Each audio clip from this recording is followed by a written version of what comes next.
সাথে কাঁধে কাঁধ মিলিয়ে লড়াই, কৃষক শ্রমিক পাবে ন্যায্য অধিকার, রবে না তো দেশে আর হাহাকার, শান্তির সুবাতাস বইবে সবিশেষ,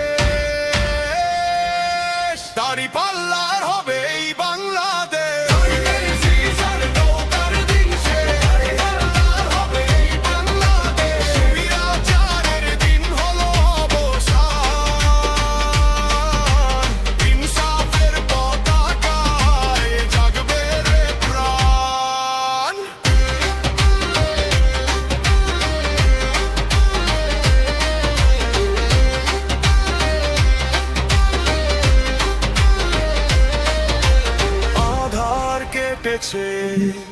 সূর্য উঠেছে নতুন ভোরে, সুবিচার আসবেই ঘরে ঘরে।